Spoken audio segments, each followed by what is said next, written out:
बहुत बहुत बधाई हो दिव्या बहन, आखिरकार तुम अकाउंट्स ऑफिसर बन ही गई। मुझे बहुत खुशी हुई ये बात सुनकर। अच्छा, तो तुम्हें पता चल ही गया कि मैं अकाउंट्स ऑफिसर बन गई हूँ, तो यहाँ किस लिए आई हो? मुझसे नौकरी मांगने के लिए? नहीं नहीं, ऐसी बात नहीं है, मैं तो बस तुम्हें बधाई देने के लिए आई थी। ओह, समझ गई। तुम अपने पति के लिए नौकरी मांगने आई होगी ना? पर अफसोस की बात ये है कि यहाँ कोई पोस्ट खाली नहीं है।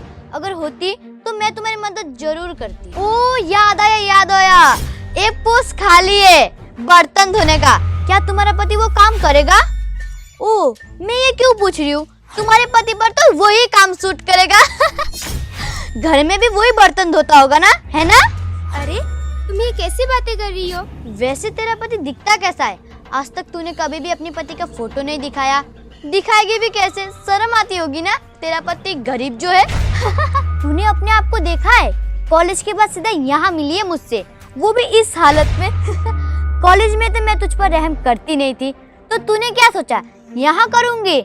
नहीं, ये तेरी सबसे बड़ी गलतफहमी है। खैर, आ गई है तो आप क्या बोल सकते हैं? तुझे पता है आज मुझसे कौन मिलने आ रहा है? इस शहर के सबसे बड़े आईएएस ऑफिसर प्रशांत शर्मा। नाम तो सुना ही होगा, कभी मिली नहीं होगी ना उनसे। कोई बात नहीं, आज मिल लेना, वो कुछ ही देर में आते ही होंगे। मैं तुझे अपनी नौकरानी बताकर उनसे मिलवा दूंगी। वैसे भी तेरी शक्ल नौकरानी से कम नहीं लगती। ठीक है, जैसा तुम्हें सही लगे। वैसे सर को आने में थोड़ा टाइम तो लगेगा ही, और मैं तुझे अपने घर नहीं ले जा सकती क्योंकि तेरी इतनी औकात है नहीं। खैर कोई नहीं, मैं फोन में ही दिखा देती तुझे अपना घर। ये देख, ये टीवी देख रही है, ये पूरे 2 लाख का है। और ये सोफा देख रही है, ये पूरे 50,000 का है। और ये पेंटिंग देख रही है, पूरे 5 लाख का है, 5 लाख का।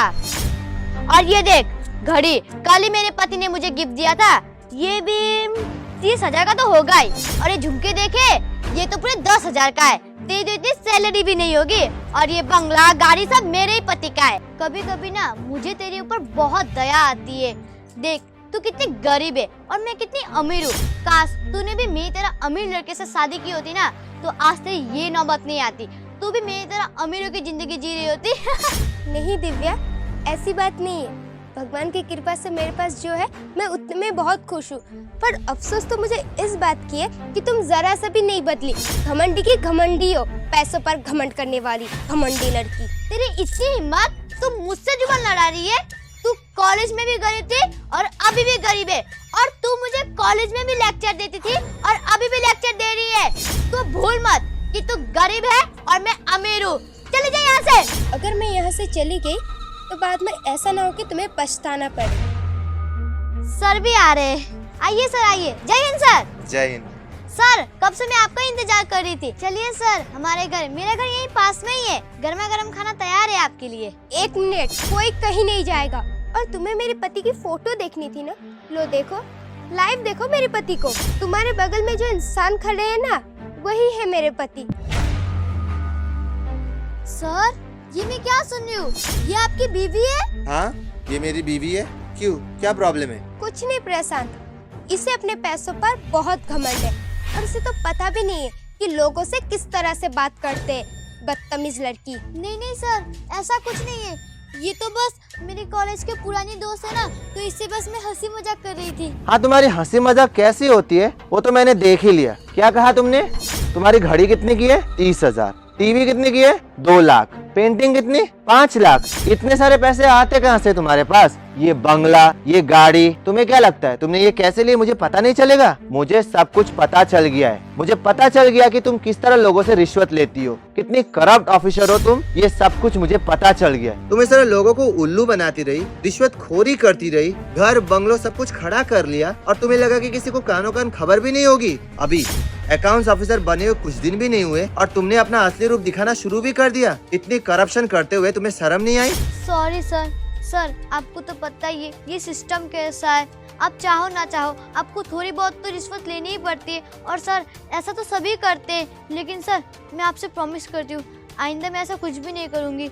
मैं अच्छे से अपना काम करूँगी सर। क्या कहा तुमने? इस सिस्टम ही ऐसी है, इसलिए तुम्हें मजबूरन करप्शन करना पड़ा। अरे अगर तुम चाहती ना तो ये करप्शन का रास्ता ना लेकर तुम ईमानदारी का रास्ता भी आजमा सकती थी, लेकिन तुमने ऐसा नहीं किया। तुमने रिश्वतखोरी की और इसकी सजा तुम्हें मिलकर ही रहेगी। अब मैं कुछ नहीं कर सकता, तुम्हें जेल तो जाना ही पड़ेगा। सर इतनी छोटी सी गलती के लिए मुझे जेल मत भेजिए, मैं जेल जाना नहीं चाहती हूँ। सर मैंने आपसे कहा ना कि मैं अपनी गलती सुधार लूंगी सर, प्लीज सर मुझे जेल मत भेजिए सर प्लीज। ये तो बहुत छोटी सी सजा है। और सुनो, तुम्हारी जितनी भी प्रॉपर्टी है ना, ये घर, ये गाड़ी, ये बंगलो, ये सब कुछ जब्त हो सकता है, क्योंकि तुम्हारे घर में किसी भी वक्त इनकम टैक्स की रेट पड़ सकती है। इसीलिए अगर बिल विल है ना तो तैयार कर लो। और मैं तुम्हारे घर में कोई डिनर विनर या लंच करने के लिए नहीं आया था, मैं तो बस तुम्हें वार्निंग देने आया था कि इनकम टैक्स आ रही है तुम्हारे घर में रेड मारने के लिए। तुम बहुत बड़ी मुसीबत में फंस सकती हो, इसलिए अपने आप को बचाने की कोशिश कर सकती हो, लेकिन तुम बचोगी नहीं, क्योंकि हमारे पास तुम्हारे खिलाफ सारे एविडेंसेस है। और वैसे भी पैसों पर घमंड करना और लोगों को नीचा दिखाना ये सही बात नहीं है। तुम दोस्ती रखो, दोस्ती करो, लेकिन उसी दोस्त का मजाक उड़ाना, उसका अपमान करना ये सही बात नहीं है। तुम दोस्त के नाम पर कलंक को कलंक। और वैसे भी जो तुम कर रही हो ना, इसे शो ऑफ कहते हैं। अमीर लोग वो होते हैं जो दिल से अमीर होते हैं, जो लोगों की मदद करती है, जो अपना काम ईमानदारी से करते हैं। तुम अमीर नहीं हो, तुम गरीब हो, गरीब। क्योंकि तुम में और एक कुत्ते में कोई अंतर नहीं है, क्योंकि कुत्ता बिना कारण लोगों को भौंकता है और तुम बिना कारण लोगों को अपना घमंड दिखा रही हो। आजकल के जमाने में पैसे तो हर कोई कमा लेता है, लेकिन इज्जत वो हर कोई नहीं कमा पाता। इज्जत कमाने के लिए तुम्हें लोगों की रेस्पेक्ट करनी पड़ती है, सम्मान करना पड़ता है। अरे अब मैं तुम्हारे बारे में क्या ही कहूँ, तुम इतनी करप्ट हो ना, इतनी करप्ट हो कि अगर करप्शन की लिस्ट भी आ जाए ना, तुम इसमें टॉप करोगी। इतनी करप्शन करके रखी है तुमने, इसलिए इसकी कोई माफी नहीं है, इसकी तो सीधा सजा है सजा। और वो सजा मैं तुम्हें दिलाकर ही रहूंगा। सर प्लीज सर मुझे माफ कर दीजिए सर, आगे से ऐसी गलती नहीं करूंगी सर। अरे आगे से तो तब नहीं करोगी ना जब तुम जेल से छूटोगी, लेकिन मैं तुम्हें ये भरोसा दिलाता हूँ कि तुम कभी जेल से छूटो ही ना,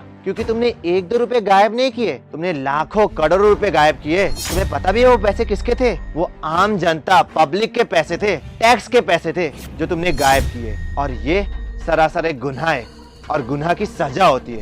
इसीलिए अब ज्यादा टाइम नहीं बचा है, 10-15 मिनट में इनकम टैक्स ऑफिसर आते होंगे।